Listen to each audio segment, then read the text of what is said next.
Sir നമസ്കാരം. നമസ്തേ. നമ്മുടെ കഴിഞ്ഞ വീഡിയോ ഒരുപാട് ആളുകൾ കണ്ടു. അതിന്റെ ഒരുപാട് ആളുകൾക്ക് അത് ഹെൽപ്ഫുൾ ആണെന്ന് മനസ്സിലാക്കി. കാരണം അതിനകത്ത് കുറെ പേര് നമ്മളെ ഡയറക്റ്റ് ആയിട്ടും മെസ്സേജുകളൊക്കെ ആയിട്ട് നമ്മൾ കോണ്ടാക്ട് ചെയ്തിട്ട് നമ്മുടെ അടുത്ത് ചോദിച്ചിട്ടുണ്ട് കുറച്ച് കാര്യങ്ങളുടെ ഒരു ക്ലാരിറ്റിക്ക് വേണ്ടിയിട്ടാണ്. അപ്പൊ നമ്മളിന്ന് ആ ഒരു കാര്യങ്ങളൊന്ന് സാറിന്റെ ഒന്ന് കേൾക്കാനായിട്ടാണ്. അപ്പൊ അതില് നമ്മളതില് പലരും ചോദിച്ചിട്ടുള്ളൊരു കാര്യമാണ് ഇതിന്റെ ഒരു കോമ്പൻസേഷൻ പാക്കേജ് എങ്ങനെയാണ് ഈ അഗ്നിവീറിൽ പോകുന്ന ആളുകളുടെ അവരുടെ ആ ഒരു രീതിയിലുള്ള പാക്കേജ് എങ്ങനെയാണ് ഗവൺമെന്റ് കാണുന്നത്. കാരണം അതിന്റെ സ്റ്റാർട്ടിങ് തൊട്ട് അതിന്റെ ഒരു കോൺട്രവേഴ്സി നിൽക്കുന്നതുകൊണ്ടും കൂടിയായിരിക്കാം അങ്ങനെ പലരും ചോദിച്ചിട്ടുള്ളത്. എൻ്റെ ഈ ചോദ്യം വളരെ റിലവൻ്റ് ആയിട്ടുള്ള ഒരു ചോദ്യമാണ്. എൻ്റെ പറഞ്ഞ പോലെ കഴിഞ്ഞ തവണ നമ്മളത് കവർ ചെയ്തില്ല. ഇപ്പോൾ മിനിയാന്ന് എന്നെ കാണാനായിട്ട് ഇവിടെ ഒരു അഗ്നിവീർ വന്നിട്ടുണ്ടായിരുന്നു, ഒരു സോൾജിയർ ഓൾറെഡി സർവീസിലല്ലേ. അപ്പോൾ ആ കുട്ടിക്ക് പോലും വിശദ വിവരങ്ങൾ അറിയില്ല. അങ്ങനത്തെ ഒരു സിറ്റുവേഷനാണ്, വിച്ച് ഈസ് സാഡ്. അപ്പോൾ ഇതിൻ്റെ തുടക്കത്തിൽ ഈ സ്കീം ഇൻട്രൊഡ്യൂസ് ചെയ്തപ്പോൾ ഗവൺമെൻറ് ചില കാര്യങ്ങൾ വളരെ ക്ലിയറായിട്ട് പറഞ്ഞു.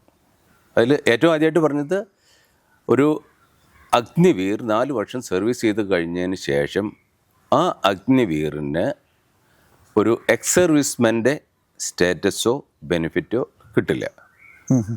അത് കിട്ടണമെന്നുണ്ടെങ്കിൽ 4 വർഷത്തെ സർവീസ് കഴിഞ്ഞതിന് ശേഷം വീണ്ടും അപ്ലൈ ചെയ്ത് ഒരു റെഗുലർ സോൾജിയർ ആവണം.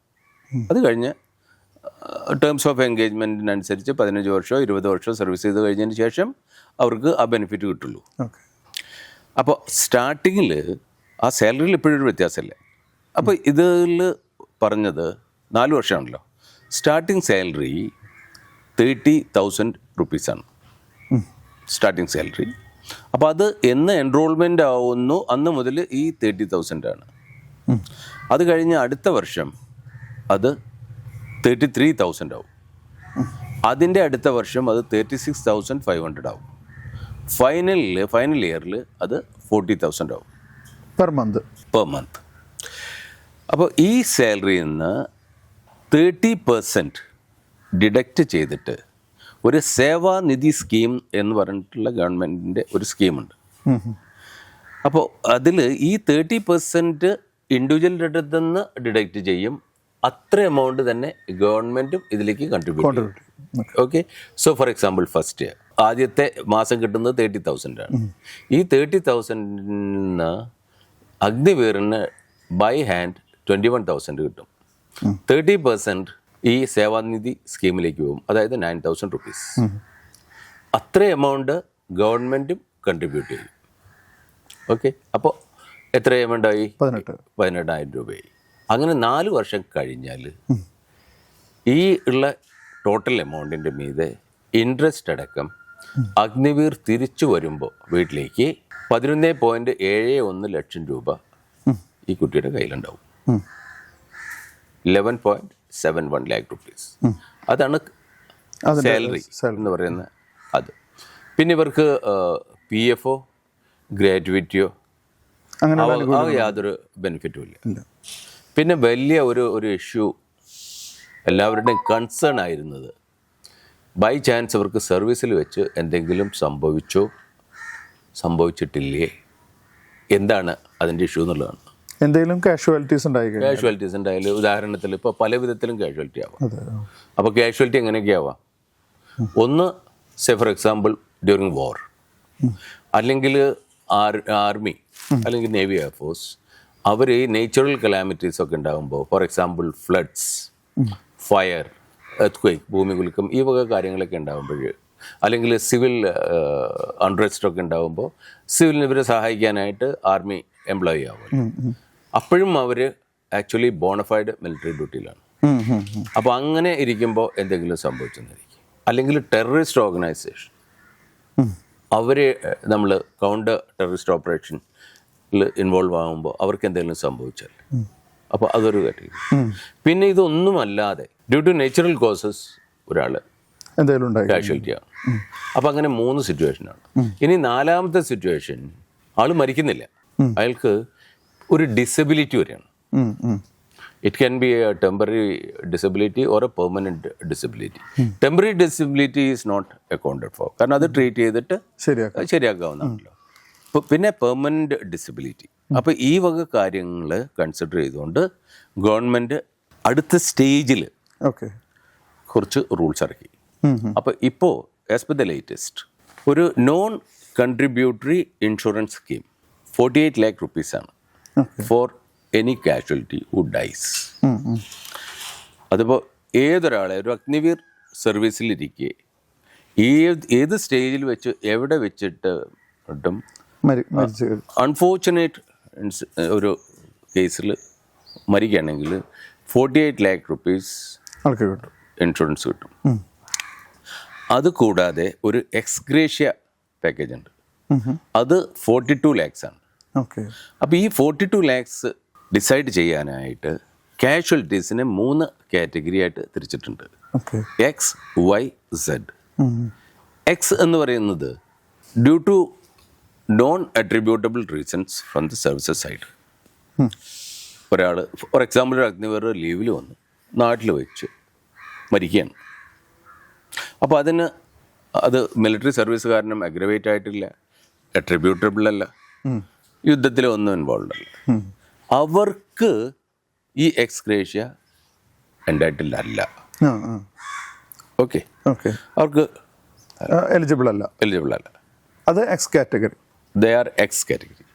പിന്നെ വൈ കാറ്റഗറി. വൈ കാറ്റഗറി എന്ന് പറയുന്നത് മിലിറ്ററി ഭാഷയിൽ, ഗവൺമെൻറ്റിൻ്റെ ഭാഷ പറഞ്ഞാൽ is attributable or aggravated. Attributable എന്ന് പറയുന്നത് മിലിറ്ററി കാരണത്താലാണ് അത് സംഭവിച്ചത്, അല്ലെങ്കിൽ എഗ്രവേറ്റഡ് ആയി. അപ്പോൾ അത് മെഡിക്കൽ ബോർഡാണ് അത് തീരുമാനിക്കേണ്ടത്. മെഡിക്കൽ ബോർഡും കോർട്ട് ഓഫ് എൻക്വയറിയും തീരുമാനിക്കും ഇത് എന്താണ് ഇതിന് കാരണം എന്ന് വളരെ ഡീറ്റെയിൽ ആയിട്ട്. അപ്പോൾ ഇതിലൊരു സാധാരണ നമ്മൾ ഫോളോ ചെയ്യുന്നൊരു പ്രിൻസിപ്പിളുണ്ട്, always give benefit of doubt to the individual concern, organisation അല്ല. ഇപ്പോൾ ഏതെങ്കിലും ഒരു ഇൻഡിവിജ്വലിൻ്റെ ഒരു കേസ് എപ്പോഴും വളരെ സിമ്പത്തറ്റിക് ആയിട്ടാണ് സർവീസസ് അത് കൺസിഡർ ചെയ്യുക. അപ്പോൾ അങ്ങനെയാണെന്നുണ്ടെന്നുണ്ടെങ്കിൽ അവരെ വൈ കാറ്റഗറിയിലാണ് പെടുത്തുക. ഈ വൈ കാറ്റഗറിയിലുള്ളവർക്കും ഈ 42 lakh rupees കിട്ടും. പിന്നെ ഫൈനലി സെഡ് കാറ്റഗറി. ഈ സെഡ് കാറ്റഗറി എന്ന് വെച്ചാൽ യുദ്ധത്തിലോ ടെററിസ്റ്റ് ആക്ടിവിറ്റിയിലോ അല്ലെങ്കിൽ നമ്മൾ A to സിവിൽ സർവീസസ് അതിന് പോയി അങ്ങനെയൊക്കെ ഒരു ഡയറക്റ്റ് അറ്റാക്കും അല്ലെങ്കിൽ ഒരു ഇതായി. അപ്പോൾ അവർക്ക് ഈ ഫുൾ 42 ബെനിഫിറ്റ് കിട്ടും. ഇത് ആദ്യം പറഞ്ഞ 48 കൂടാതെയാണ്. 48 കൂടാതെ. അപ്പോൾ വൈക്കും സെഡ് കാറ്റഗറിക്കും 42 lakhs കിട്ടും, 48 കൂടാതെ. So that makes it to 90 lakh rupees. Okay, in fact 92 lakhs. പിന്നെ ആം ഫോഴ്സസ് ബാറ്റിൽ കാഷ്വാലിറ്റി ഫണ്ട് പറഞ്ഞിട്ട് ഫണ്ടുണ്ട്. അതിൽ നിന്ന് ഈ മാർട്ടേർഡ് ആയിട്ടുള്ള അഥവാ കൊല്ലപ്പെട്ട സോൾജേഴ്സിന് ഒരു 8 lakh rupees അതുണ്ട്.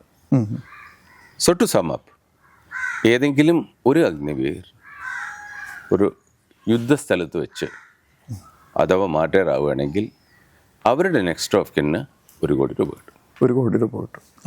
So that first and second aspect is clear. Now is the third aspect. Third aspect എന്ന് പറയുന്നത് ഏതെങ്കിലും വിധത്തിലുള്ള ഇഞ്ചുറി ആയി അല്ലെങ്കിൽ ഡിസബിലിറ്റി ആയി.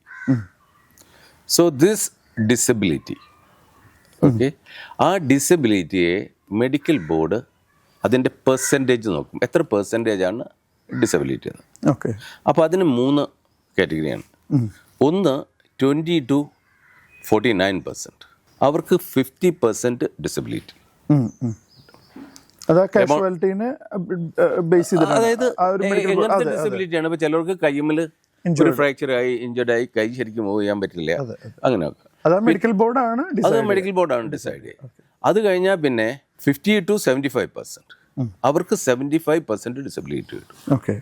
76 to 100% ഡിസബിലിറ്റിയാണ്. അവർക്കൊന്നും ചെയ്യാൻ പറ്റില്ല, വീൽ ബൗണ്ടാണ്, വീൽ ചെയർ ബൗണ്ടാണ്, ഒന്നും ചെയ്യാൻ പറ്റില്ല, സ്പൈനൽ ഇഞ്ചുറി ആയി അല്ലെങ്കിൽ അങ്ങനത്തെ എന്തെങ്കിലും പെർമനന്റ്, അവർക്കൊന്നും ജോലി ചെയ്തിട്ട് ജയിക്കാൻ പറ്റില്ല.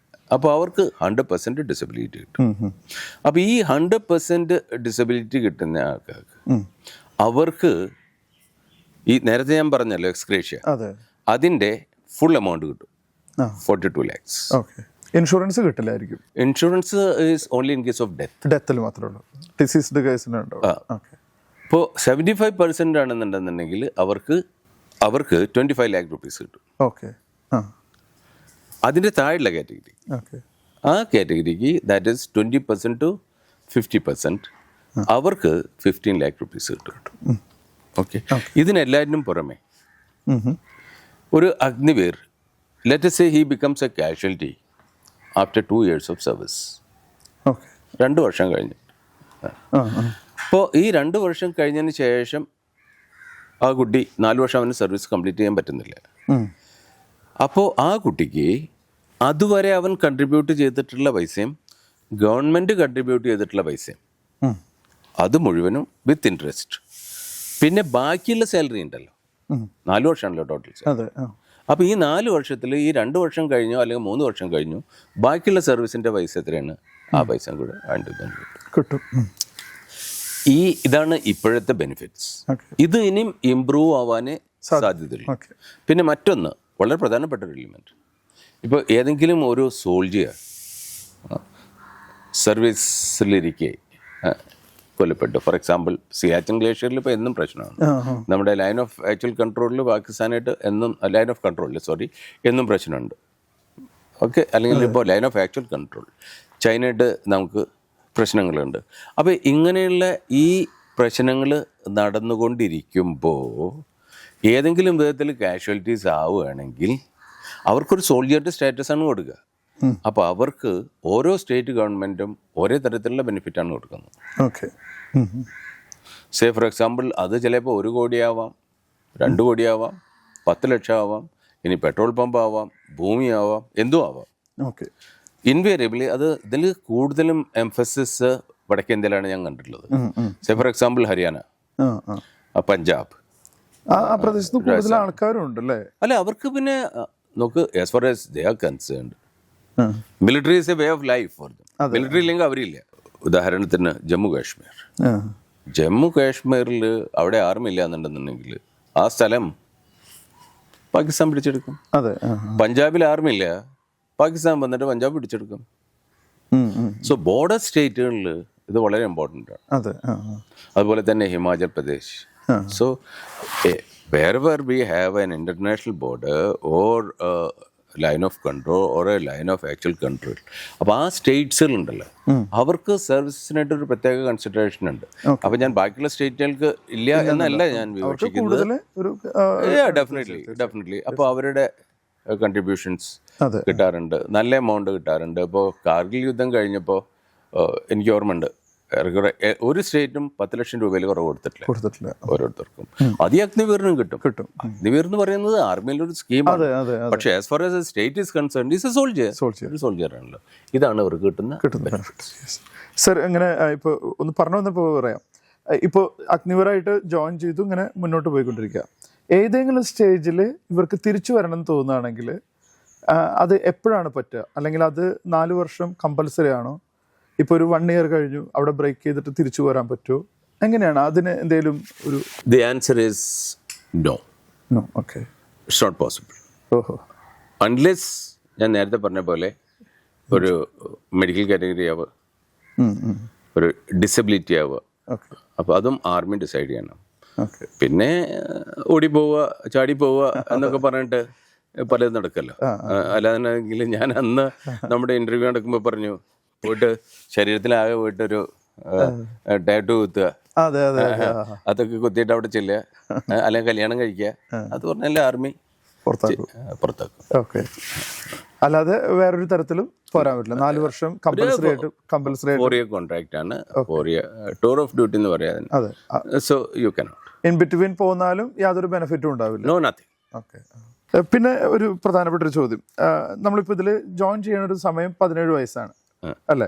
18 വയസ്സ്. അപ്പോൾ ഇപ്പോൾ പലരും +1, +2 കഴിയുന്ന സമയത്താണ് നമുക്ക് ഈ ഒരു ഏജിലേക്ക് എത്തുന്നത്. അപ്പോൾ അതിനു മുമ്പ് നമുക്ക് ഇതിൻ്റെ അപ്ലിക്കേഷൻ പ്രോസസ്സുകൾ പ്രൊസീഡ് ചെയ്യാൻ പറ്റുമോ? അതായത് ഇപ്പോൾ ഒരു +1 +2 പഠിക്കുന്ന സമയത്ത് തന്നെ ഇതിൻ്റെ അപ്ലിക്കേഷൻ പ്രോസസ്സിലേക്ക് മൂവ് ചെയ്യാൻ പറ്റുമോ എന്നുള്ളതാണ് ഒരു ചോദ്യം. ഓക്കെ, എൻ്റെ ഇതിൻ്റെ റിപ്ലൈ, ഇപ്പോൾ ഒരു ഇൻഡിവിജ്വൽ 11ാം ക്ലാസ്സിൽ പഠിക്കണം. 11ാം ക്ലാസ്സിൽ പഠിക്കുന്ന ഒരു കുട്ടിക്ക് ആപ്ലിക്കേഷൻ ഫില്ലപ്പ് ചെയ്യാം. അപ്ലിക്കേഷൻ ഫില്ലപ്പ് ചെയ്യാം. അപ്പോൾ ഇനീഷ്യലി നമ്മൾ രജിസ്റ്റർ ചെയ്യുമല്ലോ അതെ. സൈറ്റിൽ. അപ്പോൾ അതിൽ ഞാൻ പറഞ്ഞു www.joinindianarmy.nic.in.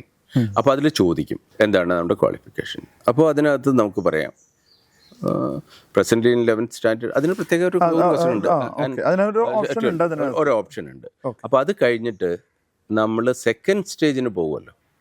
കോമൺ എൻട്രൻസ് എക്സാമിനേഷൻ കഴിഞ്ഞ് സെക്കൻഡ് സ്റ്റേജിൽ പോകുമ്പോൾ നമ്മൾ ഒറിജിനൽ സർട്ടിഫിക്കറ്റ് സബ്മിറ്റ് ചെയ്യണം, പ്രൊഡ്യൂസ് ചെയ്യണം.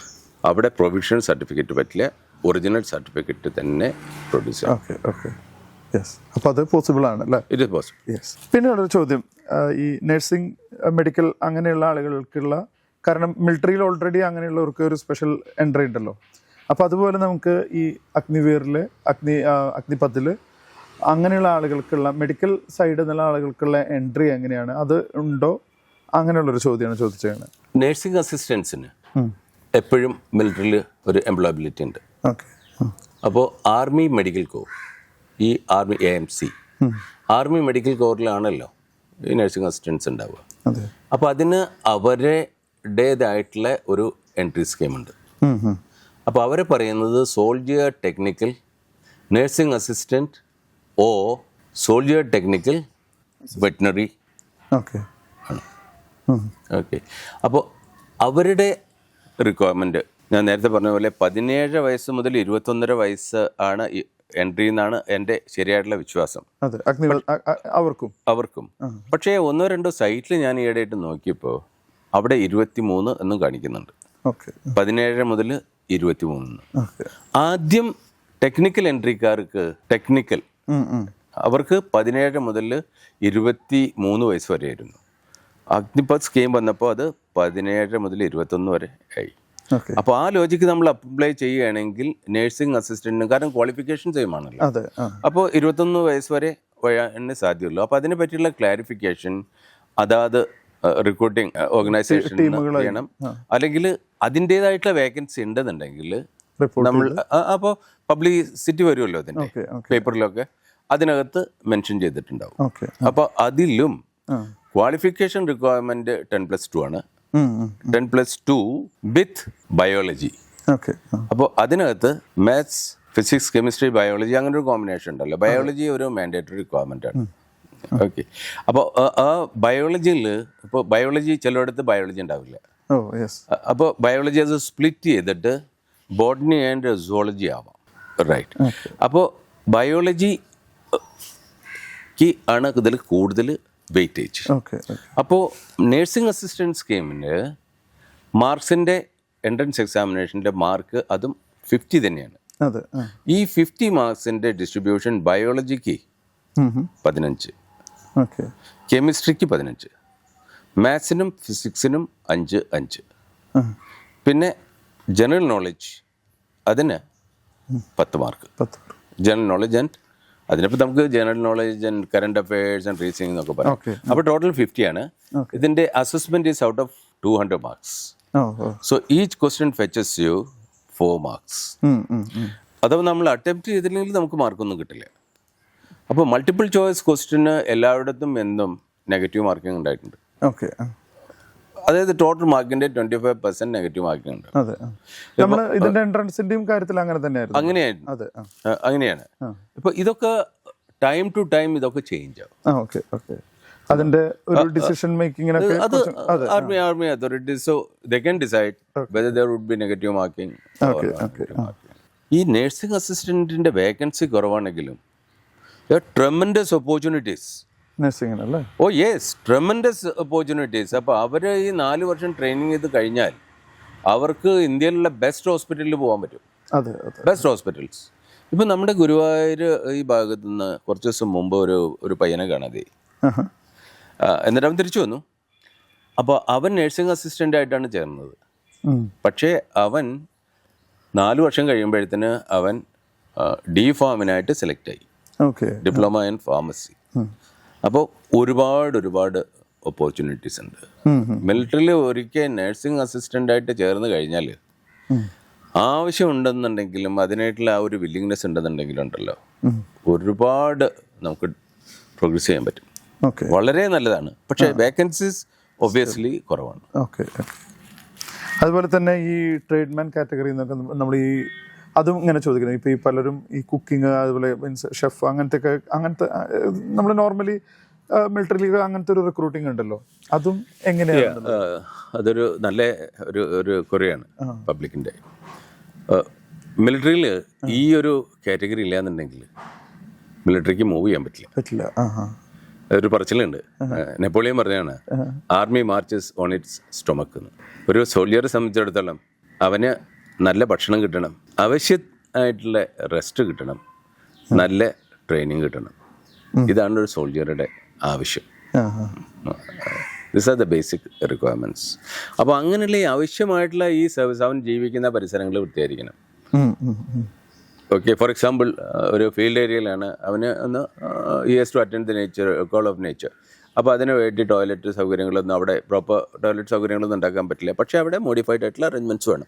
അപ്പോൾ അങ്ങനെയുള്ള ഇതിന് ആണ് ഈ ട്രീറ്റ്മെൻറ്റ് കാറ്റഗറി. വേക്കൻസീസ് എപ്പോഴും കുറവായിരിക്കും. ഒരു യൂണിറ്റിൽ ഇപ്പോൾ ഒരു 1200 പേരുണ്ടെന്നിരിക്കുക, അല്ലെങ്കിൽ 1000 ആൾക്കാരുണ്ടെന്നിരിക്കുക. അപ്പോൾ 1000 ആൾക്കാരുണ്ടെന്നുണ്ടെങ്കിൽ അതിൽ ഏറ്റവും കൂടുതൽ ആരായിരിക്കും? സോൾജിയേഴ്സ് ആയിരിക്കും. ഇപ്പോൾ സോൾജിയർ ജി ഡി ആവാം, ടെക്നിക്കൽ ആവാം, അങ്ങനെ ആവാം. പക്ഷേ ട്രീറ്റ്മെൻറ്റ് കാറ്റഗറിയുടെ വേക്കൻസി പൊതുവെ കുറവാണ്. അപ്പോൾ ട്രീറ്റ്മെൻറ്റ് കാറ്റഗറി ഉണ്ട്. ഈ ട്രീറ്റ്മെൻറ്റ് കാറ്റഗറിയിൽ ഇപ്പോൾ ഏതെല്ലാം ട്രേഡുകളാണെന്ന് നമുക്ക് അറിയണ്ടേ. അപ്പോൾ ആദ്യമൊക്കെ ഇവരെ പല ഇതിലൊക്കെയാണ് പറയുന്നത്. ഇപ്പോൾ ട്രീറ്റ്മെൻറ്റ് കാറ്റഗറിയിൽ വരുന്നത് ഒന്ന് ഷെഫ്. അപ്പോൾ ഒന്ന് ഷെഫ് യൂണിറ്റ് എന്ന് പറയും. അപ്പോൾ അവർ ജവാന്മാർക്ക് വേണ്ടിയിട്ടുള്ള ഭക്ഷണം. പിന്നെ ഷെഫ് ഓഫീസേഴ്സ് മെസ്സിലേക്കുള്ള, അപ്പോൾ ഷെഫ് ഓഫീസേഴ്സ് മെസ് അത് വേറെ ഒന്നുണ്ട്. സ്റ്റുവേർഡ് ഉണ്ടാവും, വെയിറ്റേഴ്സ്, സ്റ്റുവേർഡിന് വേക്കൻസി ഉണ്ടാവാം. പിന്നെ ഹൗസ് കീപ്പിംഗ്, പിന്നെ ഹെയർ ഡ്രസ്സേഴ്സ്, പെയിൻറ്റർ ഉണ്ടാവാം.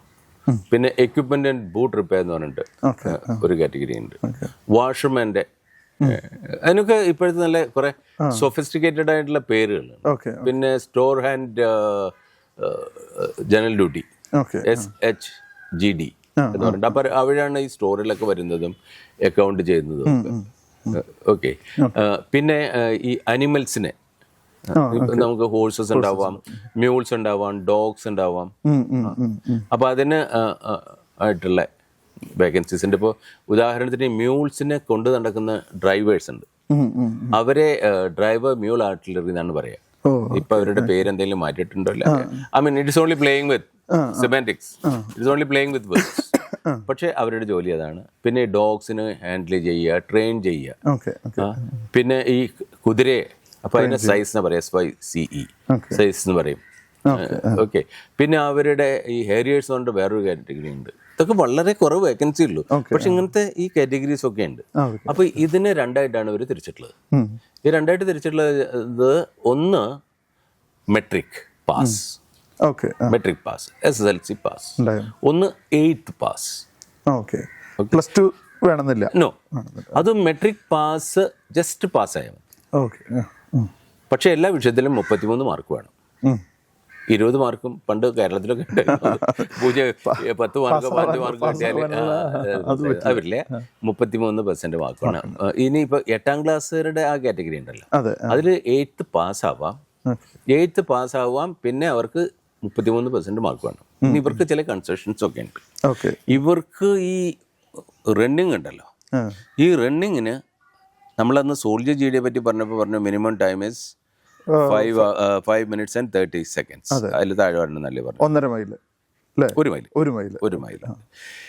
ഈ technical entry including soldier technical, പിന്നെ soldier nursing assistant and tradesman, ഇപ്പൊ നമ്മൾ ഡിസ്കസ്, ഇവർക്കൊക്കെ 6 minute 15 second മതി. അവിടെയും ആ ഒരു ഇതുണ്ടല്ലേ, 6 minute 15 second. അപ്പൊ അതിന്റെ ഇത് വളരെ ഡീറ്റെയിൽ ആയിട്ട് ഞാൻ പറഞ്ഞിരുന്നു. 6 minute 15 secondലൊക്കെ വന്നിട്ടുണ്ടെന്നുണ്ടെന്നുണ്ടെങ്കിൽ ഒരിക്കലും ഇതാവാൻ പറ്റില്ല. ഈ ആൾക്കാരും, അതായത് ഈ ടെക്നിക്കൽ കാരും, സോൾജിയർ ടെക്നിക്കൽ നഴ്സിംഗ് അസിസ്റ്റന്റും, ഈ ട്രേഡ്സ്മാൻ കാറ്റഗറി ആവാൻ പോകുന്ന ആൾക്കാരും, ഇവരും ഒക്കെ 5 minute അതിൽ കുറവ് സമയത്തിന് എയിം ചെയ്യണം. കാരണം ഓൾറെഡി അങ്ങനെയുള്ളവരുണ്ട്, ഇഷ്ടംപോലെ ഉണ്ടാവുമല്ലോ. പിന്നെ ഇവർക്ക് ഹൈറ്റിലും വെയിറ്റിലും ഒരു കൺസെഷൻ. അപ്പോൾ ഹൈറ്റിൽ 1 സെൻറ്റിമീറ്റർ കുറവാകും. ഓക്കെ. സേ ഫോർ എക്സാമ്പിൾ ഇപ്പോൾ നമ്മുടെ കേരളത്തിൽ നിന്ന് ഞാൻ അന്ന് പറഞ്ഞിരുന്നു 166 സെൻറ്റിമീറ്ററാണ് നമ്മുടെ റിക്വയർമെൻറ്റ്. അപ്പോൾ കേരളത്തിൽ നിന്നുള്ള ഒരു ആൾക്ക് 165 സെൻറ്റിമീറ്റർ മതി ഈ പറഞ്ഞ 3 കാറ്റഗറിയിൽ. വെയ്റ്റിൽ 2 കിലോ വെയിറ്റ് കുറയാം. പക്ഷെ ഇത് കേരളത്തിൽ നിന്നുള്ള ഈ 166 സെൻറ്റിമീറ്റർ എന്നിപ്പോൾ നമ്മൾ പറഞ്ഞാൽ ഈ പ്രസിഡന്റിൻ്റെ ബോഡി ഗാർഡ് പറഞ്ഞിട്ടൊരു കാറ്റഗറി ഉണ്ട്. ഓക്കെ. ആ പ്രസിഡന്റിൻ്റെ ബോഡി ഗാർഡിനും അതുമാതിരി ബ്രിഗേഡ് ഓഫ് ഗാർഡ്സിലും പോകണമെന്നുണ്ടെന്നുണ്ടെങ്കിൽ 173 സെൻറ്റിമീറ്റർ ഹൈറ്റ് വേണം. അതില്ലാതൊരാൾക്ക് അതിൽ പോകാൻ പറ്റില്ല. സേ ഫോർ എക്സാമ്പിൾ ഒരു മലയാളി ഇപ്പോൾ എൻ്റെ ഹൈറ്റ് 176 സെൻറ്റിമീറ്റർ, ഇൻഫാക്ട് 176.5. അപ്പോൾ എനിക്ക് എല്ലാറ്റിലും പോകാം. പക്ഷേ നേരെ മറിച്ച് വേറെ ഒരാൾക്ക് 168 സെൻറ്റിമീറ്റർ ഉണ്ടെന്ന് നോക്കി, ഈ cannot go to the CMP, central military പോലീസിന് പോകാൻ പറ്റില്ല, ബ്രിഗേഡ് ഓഫ് ഗാർഡ്സിൽ പോകാൻ പറ്റില്ല, പ്രസിഡന്റിന്റെ ബോഡി ഗാർഡിൽ പോകാൻ പറ്റില്ല. പിന്നെ വേറൊരു കൺസെഷൻ ആർക്കാണുള്ളത് അറിയോ? ഈ ഇപ്പോൾ നമ്മുടെ കേരളത്തിൻ്റെ ഇതായിട്ട് കേരളത്തിലിപ്പോൾ ഞാൻ പറഞ്ഞല്ലോ നമ്മൾ 4 ഇതാണ് ഏരിയാസാണ്: കേരള, കർണാടക, പിന്നെ ലക്ഷദ്വീപ് ആൻഡ് മിനിക്കോയ്. അല്ലേ? ഈ ലക്ഷദ്വീപിലുള്ള ആൾക്കാരെ 2 കാറ്റഗറി ആയിട്ടാണ് തിരിച്ചിട്ടുള്ളത്. അതിൽ ഒന്ന് അവിടുത്തെ സെറ്റിലേഴ്സ്, പോയിട്ടുള്ള സെറ്റിൽ ആയിട്ടുള്ള ആൾക്കാർ, ഒന്ന് അവിടുത്തെ ഒറിജിനൽസ്. അപ്പോൾ അവിടുത്തെ നേച്ചുറൽ ആയിട്ടുള്ള അവിടുത്തെ ആൾക്കാർ തന്നെ ഉണ്ടല്ലോ എല്ലാവരും, അവർക്ക് 155 സെൻറ്റിമീറ്റർ മതി. ഓ യെസ്. ഓ അത്രയും ഡിഫറൻസ് ഉണ്ടല്ലേ? 10 സെൻറ്റിമീറ്റർ വ്യത്യാസം. അത് ആൻഡമാനിൽ അത് അപ്ലിക്കബിൾ ആണ്. അതുപോലെ ഈ നോർത്ത് ഈസ്റ്റ് ഒക്കെ ഉണ്ടല്ലോ, അവിടെയൊക്കെ ഇതുമായിട്ടുള്ള വ്യത്യാസങ്ങൾ. അവിടെ പൊതുവേ അങ്ങനെ ഒരു ഹൈറ്റ് ഉള്ളൂ അല്ലേ? ഹൈറ്റ് കുറവുള്ളത് കൊണ്ടായിരിക്കില്ലേ? അല്ല, അവിടുത്തെ ഈ നേച്ചുറൽസ് ഉണ്ടല്ലോ, അവിടെ തന്നെ ജനിച്ചു വളർന്ന ആൾക്കാർ, അവർക്ക് അങ്ങനെ ആവണം. അല്ലാതെ ഇങ്ങനെ ഒരു കൺസെഷൻ കൊടുക്കില്ലല്ലോ. അപ്പൊ അവർക്ക് അങ്ങനെ ഒരു ബെനിഫിറ്റ് ഉണ്ട്. ഇതിപ്പോ പ്രത്യേകിച്ച് നമ്മുടെ ഒരു പെക്യുലാരിറ്റി വെച്ചാൽ ലക്ഷദ്വീപിലുള്ള കാൻഡിഡേറ്റ്സും വരാമല്ലോ. അതെ. നമ്മുടെ ചോദ്യം അത് തന്നെയായിരുന്നു. നമ്മുടെ ഇതിലേക്കുള്ള എൻട്രി ലക്ഷദ്വീപിലുള്ളവർക്കൊക്കെ എങ്ങനെയാണ്? അല്ലെങ്കിൽ സെയിം ഒരു വ്യത്യാസമല്ലേ? ഓക്കെ. അപ്പൊ അതിൽ എഴുതും, നമ്മളിപ്പോ ഇതിന്റെ അഡ്വർടൈസ്മെന്റ് വരുമല്ലോ, അഡ്വർടൈസ്മെന്റിൽ എഴുതിയിട്ടുണ്ടാവും ഇന്ന ഡിസ്ട്രിക്റ്റിലെ ആൾക്കാർക്കും. ലക്ഷദ്വീപിലേക്കുള്ള ആൾക്കാർ സാറിന് കോഴിക്കോടാണല്ലോ അവര്. അപ്പൊ അത് അതിൽ എഴുതി അവർക്ക് കോഴിക്കോടാണ് വരിക, ട്രിവാൻഡ്രം അല്ല, കോഴിക്കോടാണ്. ഓക്കെ. ഞാൻ ചോദിക്കാൻ കാരണം അവർക്ക് ഈ കൊച്ചിയിലായതുകൊണ്ട് അത് അവിടുത്തെ തിരുവനന്തപുരത്തിനെ പറ്റി എനിക്ക് 100% അറിയില്ല. പക്ഷെ കോഴിക്കോട് ഡെഫിനറ്റ്ലി ഉണ്ട്. അവർക്ക് 2 സ്ഥലത്തും പറയല്ലോ. അപ്പോൾ അത് പക്ഷെ അവർക്ക് ചില കൺസെഷനുകളുണ്ട്. അവർക്ക് കൺസെഷൻസ് ഉണ്ട്. അപ്പോൾ ഈ എല്ലാ കാര്യങ്ങളും നമ്മൾ ഈ ഡിസ്കസ് ചെയ്യുന്ന എല്ലാ കാര്യങ്ങളും ഉണ്ടല്ലോ, and these are all subject to change. ഇതിൽ അപ്പോൾ എല്ലാ ഇൻഡിവിജ്വൽസും ഇടയ്ക്കിടയ്ക്ക് മിലിറ്ററി ചേരാൻ ആഗ്രഹമുള്ള ആൾക്കാർ ഒന്ന് ഈ അവിടുത്തെ ലോക്കൽ അവരുടെ കൺസേൺഡ് ആർമി റിക്രൂട്ടിംഗ് ഓഫീസിനായിട്ട് കോൺടാക്ട് ചെയ്യണം. അപ്പോൾ അവിടെ ഒരു ഹെൽപ്പ് ഡെസ്ക് ഉണ്ട്. എല്ലാ വർക്കിംഗ് ഡേയ്സിലും രാവിലെ 10 മണി മുതൽ 1 മണി വരെയും, പിന്നെ 4 മണി മുതൽ 6 മണി വരെയും ഈ ഹെൽപ്പ് ഡെസ്ക് അവൈലബിൾ ആണ്. എല്ലാ ഡിസ്ട്രിക്റ്റിലും ഉണ്ടോ അതോ നമ്മുടെ അല്ല റിക്രൂട്ടിംഗ് ഓഫീസ്? അപ്പോൾ കോഴിക്കോടും ഉണ്ട്, കോഴിക്കോട് വെസ്റ്റിലാണല്ലോ റിക്രൂട്ടിംഗ് ഓഫീസ്. തിരുവനന്തപുരത്തുണ്ട്. അപ്പോൾ അവരുടെ telephone numbers and even mail ID that is available in the public media. It is available. അപ്പോൾ അവരായിട്ട് കോൺടാക്ട് ചെയ്യണം.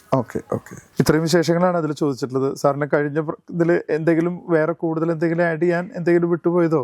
ഈ ഇപ്പോൾ സന്ദർഭവശാൽ ഇപ്പോൾ സാർ പറഞ്ഞപ്പോൾ ഇങ്ങനെ ചോദിക്കാൻ തോന്നുകയാണ്. ഇപ്പോൾ കഴിഞ്ഞ ദിവസം സാറിന് വിസിറ്റ് ചെയ്ത ആ അഗ്നിവീറിൻ്റെ കാര്യം പറഞ്ഞപ്പോഴേ ആളെങ്ങനെയാണ്? സാറ്റിസ്ഫൈഡ് ആണോ? ആളുടെ ഒരു ഫീഡ്ബാക്ക് എങ്ങനെയായിരുന്നു സാറിന്? ഈ കുട്ടി ഇവിടെ വന്നപ്പോൾ അവനെ കണ്ടാൽ അത്ര വലിയൊരു ഫിഗറും പരിപാടിയൊന്നുമില്ല. അപ്പോൾ ഇവനിവിടെ വന്ന വിവരം, അപ്പോൾ ഇവൻ വരുന്നുണ്ടെന്ന് റെജിമെൻ്റ് എന്ന് പറഞ്ഞാണ്. അപ്പോൾ നമ്മളിങ്ങനെ അങ്ങനെ ആർമിക്ക് അങ്ങനെ വലിയൊരു കാര്യമുണ്ട്. അപ്പോൾ നമ്മുടെ സെർവിങ് സോൾജേഴ്സിനെ അല്ലെങ്കിൽ ഓഫീസേഴ്സിനെ, പ്രത്യേകിച്ച് ഞാൻ കമാൻഡിങ് ഓഫീസർ, നമ്മൾ എന്നൊരു ഫാദർ ഫിഗറാണ്. അപ്പോൾ അത് എങ്ങനെ വെച്ചാൽ ആ ഒരു ബന്ധം ഒരിക്കലും ഇപ്പൊ ഞാൻ സാറ് പലപ്പോഴും മോനെന്ന് വിളിച്ചിട്ടാണ് അഭിസംബോധന ചെയ്യണത്. അല്ല, അത് ഉദാഹരണത്തിന് ഞാൻ 2001 റെജിമെന്റിൽ നിന്ന് പോരുന്നത്. അതിനുശേഷം ഇന്നേ വരെ പല സ്ഥലങ്ങളിലായിട്ട് ഞാൻ 7 8 തവണ പോയിട്ടുണ്ട്. ഈ വരുന്ന ഒക്ടോബർ 2 റെജിമെന്റ് ഇപ്പോൾ പഞ്ചാബിലാണ്. ഓക്കെ. അപ്പോൾ റെജിമെൻറ്റിൽ ഫംഗ്ഷൻ ഉണ്ട്. അപ്പോൾ സ്ഥലം എക്സാക്ട്ലി ഞാൻ പറയുന്നില്ല എവിടെയാണെന്ന് സെക്യൂരിറ്റി കാരണത്താലേ. അപ്പോൾ അവിടെ ഒരു ഫംഗ്ഷൻ ഉണ്ട്. ആ ഫംഗ്ഷന് ഞങ്ങൾ പോകുന്നുണ്ട്. ഓക്കെ. അതുപോലെ റെജിമെൻ്റ് ഏതെങ്കിലും ഒരു പ്രധാനപ്പെട്ട ഒരു സെക്ടറിൽ പോയിട്ട് സർവീസ് ചെയ്തിട്ട് തിരിച്ചു വന്നു. അപ്പോൾ നമ്മൾ നോർത്തേൺ ബോർഡറിലായിരുന്നു. നോർത്തേൺ ബോർഡറിൽ നിന്ന് വളരെ ടഫായിട്ടുള്ള ഒരു അസൈൻമെൻറ്റ് കഴിഞ്ഞിട്ട് തിരിച്ചു വന്നു. അപ്പോൾ അവിടെ റെജിമെൻറ്റ് വളരെ നന്നായിട്ട് ചെയ്തു. അവർ തിരിച്ചു വന്നപ്പോൾ ഞാനും ഇന്നലെയും പോയിട്ട് അവരെ പോയിട്ട് കണ്ടിട്ടായിരുന്നു. ഇവിടുന്ന് ഫോർ എക്സാമ്പിൾ പഞ്ചാബിലേക്ക് പോവുക അല്ലെങ്കിൽ അസാമിലേക്ക് പോവുക ഒന്നും അത്ര എളുപ്പമൊന്നുമല്ല. പക്ഷേ വി ഗോ. അപ്പോൾ വൈസ് വേഴ്സ. ഇപ്പോൾ ഏതെങ്കിലും ഇപ്പോൾ നമ്മുടെ തൃശ്ശൂരിൽ നിന്ന് ഒരു 5 വെറ്ററൻസ് ഉണ്ടായിരുന്നു ആയിക്കട്ടെ. അപ്പോൾ തൃശ്ശൂരിലുള്ള ഓരോ സോൾജേഴ്സ്, അപ്പോൾ അതിൻ്റെ എല്ലാ റെക്കോർഡ്സും അവിടെ ഉണ്ട്. തൃശ്ശൂരിലെ ഓരോ സോൾജേഴ്സിനെയും അവിടെ ഇപ്പോൾ സർവീസിലിരിക്കുന്ന ആ സോൾജേഴ്സിനോട് പറഞ്ഞു വെച്ചിട്ടുണ്ട്. അവരുടെ അടുത്ത് ആ ഡീറ്റെയിൽ ഉണ്ടാവും. അവർ നാട്ടിൽ വന്നാൽ ഇവരെ പോയിട്ട് കാണണം. ഇവരെ പോയിട്ട് കാണും. അതാണ് മിലിറ്ററി. എന്നിട്ട് ഇവിടെ വന്നിട്ട് ഇവരുടെ എല്ലാ കാര്യങ്ങളിലും അന്വേഷിച്ചിട്ട് റെജിമെന്റിൽ പോയിട്ട് പറയും. അപ്പോൾ വരുമ്പോഴും ഇന്റർവ്യൂ ഉണ്ടാവും, തിരിച്ചു പോയാലും ഇന്റർവ്യൂ ഉണ്ടാവും. വരുമ്പോൾ അവിടുത്തെ ബാറ്ററി കമാൻഡർ അല്ലെങ്കിൽ കമ്പനി കമാൻഡർ സോൾജറോട് പറയും, ഇവരെല്ലാം വിസിറ്റ് ചെയ്യണം. അവൻ്റെ സ്വന്തം സിസ്റ്റർ കാണാൻ പോകുന്ന പോലെ തന്നെയാണ്, അല്ലെങ്കിൽ ബ്രദറിനെ കാണാൻ പോകുന്ന പോലെ തന്നെയാണ് ഈ സോൾജേഴ്സ് പോകുക. എല്ലാവരും പോയി. അപ്പോൾ ഈ സോൾജർ ഈവൻ അഗ്നിവീർ വിതുൽ ഇവിടെ വന്നു. അപ്പോൾ കണ്ടപ്പോൾ നല്ല നമുക്കറിയില്ല, ചുണക്കുട്ടന്മാരെ കണ്ടല്ലോ അറിയില്ല അല്ലേ. സോ എൻ്റെ പിന്നെ മോളും വരുമാനം ഇവിടെയുണ്ട്. കണ്ടപ്പോൾ തന്നെ വരുമെന്ന് ഇങ്ങനെ ഇംപ്രസീവ്. അത് കഴിഞ്ഞതിന് ശേഷം ഞാൻ റെജിമെൻറ്റിൽ നിന്ന് അയച്ച അവനെ റെജുവിനായിട്ട് സംസാരിച്ചു. അപ്പോൾ റെജുവിനോട് പറയുന്നത്, സാർ അവനൊരു ഔട്ട്സ്റ്റാൻഡിങ് ഫുട്ബോൾ പ്ലെയറാണ്, അവൻ കേരള സ്റ്റേറ്റിന് വേണ്ടി കളിച്ചിട്ടുള്ള ആളാണ്. അപ്പോൾ എൻ്റെ ഒരു സംശയം, ഈ കുട്ടീനി 4 വർഷം കഴിഞ്ഞാൽ ഇവൻ എന്ത് ചെയ്യുന്നല്ലേ. അപ്പോൾ ഞാൻ ഇവനോട് ചോദിച്ചു. അപ്പോൾ ഇവൻ എന്നോട് പറഞ്ഞു, സാർ എനിക്ക് സിവിലിൽ വന്നിട്ട് എനിക്ക് ജോലിയൊന്നും ചെയ്യണ്ട, എനിക്ക് മിലിറ്ററിയിൽ തന്നെ സർവീസ് ചെയ്യണം. അപ്പോൾ ഇവർക്ക് അറിയാത്ത വേറൊരു കാര്യമാണ്, എൻ്റെ ഒരുപാട് എല്ലാ സ്റ്റേറ്റുകളും കുറേ ഓപ്പർച്യൂണിറ്റീസ് ഇവർക്ക് വേണ്ടി തയ്യാറാക്കി വെച്ചിട്ടുണ്ട്. അത് അവർക്ക് അവെയിൽ ചെയ്യാം. അതായത് ഈ 4 വർഷം കഴിഞ്ഞ് വരുമ്പോൾ. പക്ഷെ എല്ലാ സോൾജേഴ്സിനും അഗ്നിവീറിൽ ഐ തിങ്ക് 90%, ഇപ്പോൾ നമ്മളെല്ലാവരും ഇന്ററാക്ട് ചെയ്യുന്നുണ്ട്, 90% of the people, 95% of the people they won't to continue in the military. അത് കഴിഞ്ഞാൽ ഇവരുടെ പ്രൊമോഷൻ ഒക്കെ വളരെ ഡബിൾ ക്യുക്കായിരിക്കും. മറ്റത് 100 പേര് ചേർന്നു, ഈ 100 പേരും പിന്നെ ഇങ്ങനെ പ്രോഗ്രസ് ആയി പോയിക്കൊണ്ടിരിക്കുകയാണ്. ഇപ്പൊ അങ്ങനെയല്ലല്ലോ, 25 പേരുണ്ടാവുള്ളൂ. പിന്നെ ഫൈനലി എനിക്ക് പറയാനുള്ളത്, അഗ്നിവീറിൽ ഇപ്പോൾ 25% റിട്ടൈൻ ചെയ്യുന്നുള്ളൂ. ബാക്കിയുള്ള ആൾക്കാർ ഇപ്പൊ പോരേണ്ടി വരും. പക്ഷേ this is subject to change. ഗവൺമെന്റിന് ഒരു ഡിസിഷൻ എടുക്കാം, ആവശ്യമനുസരിച്ച് മാറ്റാം. പിന്നെ അതുപോലെ ഇപ്പോൾ ഈ കമ്പൻസേഷൻ ഇപ്പൊ 30,000 റുപ്പീസാണ്. ഇൻഫ്ലേഷൻ ഉണ്ട്, 6% ഇൻഫ്ലേഷൻ ഉണ്ട്. അപ്പൊ ഇന്നത്തെ ഈ 30,000 റുപ്പീസ് 5 വർഷം കഴിഞ്ഞാൽ ഈ 30,000ന്റെ വില എന്തുണ്ടാവും? കൂടും. ഓക്കെ, അപ്പോൾ they will definitely increase it. They will definitely increase it. Periodic revision has to take place and it will take place. കൂടുതലും എല്ലാ വർഷവും അല്ലെങ്കിൽ കൂടിക്കൊണ്ടിരിക്കും. അതിപ്പോ 30,000 ഉള്ളത് 50,000 ആവാം, എന്തോ ആവാം. അപ്പോ ഇതൊരു ആക്ച്വലി ഇതിപ്പോ ഒരു ശരിക്കും പറഞ്ഞു കഴിഞ്ഞാൽ ഒരു എക്സ്പെരിമെന്റ്, ഒരു ടൈം തുടങ്ങിയിട്ടുള്ളൂ. ഇതിപ്പോ തുടങ്ങിയിട്ടുള്ളൂ. ഗവൺമെന്റിനും ശരിക്കും പറഞ്ഞു കഴിഞ്ഞാൽ അതിന്റെ ഒരു ഫീഡ്ബാക്ക് എടുക്കേണ്ട ഒരു സമയം. ഒരുപാട് ഡാറ്റ അനലൈസ് ചെയ്തിട്ടാണല്ലോ ഇപ്പൊ സിവിൽ ഇതേമാതിരിയുള്ള ഒരു കുട്ടി പോയിട്ട് സർവീസ് ചെയ്യണം, ഇങ്ങനത്തെ കണ്ടീഷനിലൊക്കെ സർവീസ് ചെയ്ത് അവൻ എന്ത് കമ്പൻസേഷൻ പാക്കേജ് കിട്ടുന്നുള്ളത് ഗവൺമെന്റ് കൺസിഡർ ചെയ്തിട്ടാണല്ലോ. അതെ.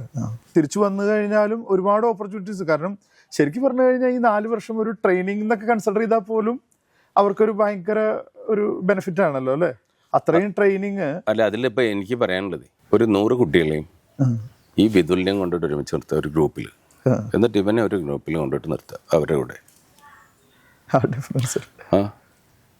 എന്നിട്ട് ഒരു ഏതെങ്കിലും ഒരു ലീഡറോടോ ആരോടെങ്കിലും ഒന്ന് അവരെ ഒന്ന് റിവ്യൂ ചെയ്യാൻ പറയാം. NCC പരേഡ് പോലെയൊക്കെ അവിടെ ചെന്നാലുണ്ടല്ലോ. എന്നിട്ട് അദ്ദേഹത്തോട് പറയാം, ഇതിൽ ഒരു അഗ്നിവീറുണ്ടെന്ന്. അപ്പൊ he will be the person. He'll be that smart. Yeah, definitely. ഇതിലൊന്നും സംശയിക്കേണ്ട ഒരു ആവശ്യമില്ല. അവർ അത്രയും നന്നായിട്ട് തന്നെ തിരിച്ചു വരിക. അപ്പൊ ഈ കുട്ടിയൊക്കെ ഇത്രയും മിടുക്കനാണ്. He's very very smart. അപ്പൊ ഇവൻ എന്നല്ല, എല്ലാവരും അതുമാതിരി തന്നെയാണ്. ഇപ്പൊ ഞാൻ ചോദിച്ചു യൂണിറ്റിൽ കുട്ടികൾ എത്ര പേരുണ്ട് എന്നൊക്കെ പറഞ്ഞു. അപ്പൊ യൂണിറ്റിൽ ആവശ്യത്തിന് കുട്ടികളായിട്ടുണ്ട്. ഇപ്പൊ എല്ലാതും അഗ്നിവീർ തന്നെയാണ്. So it is N excellent entry scheme. ഈ കിട്ടുന്ന നമ്മുടെ ചാൻസ്, നമ്മുടെ മലയാളികളായിട്ടുള്ള നമ്മൾ അത് കളഞ്ഞു കുളിക്കാൻ പാടില്ല. മാക്സിമം അല്ലേ? ഇത് നമ്മുടെ 100% വേക്കൻസീസ് നമ്മൾ അവൈൽ ചെയ്യണം. അതെ. അപ്പോൾ ഞാൻ കഴിഞ്ഞ അതിൻ്റെ കൺക്ലൂഷനിലും പറഞ്ഞു, ഇത് അറിവില്ലായ്മ കൊണ്ട് മാത്രമാണ് നമ്മുടെ ഇവിടുന്ന് ഇതിലേക്കുള്ള ഈ ഇതായിട്ട്. ഇപ്പോൾ ആൾക്കാർക്ക് നേവിയിലേക്ക് ഒരുപാട് പേർക്ക് പോകണം, എയർഫോഴ്സിലേക്ക് പോകണം. Navy is excellent,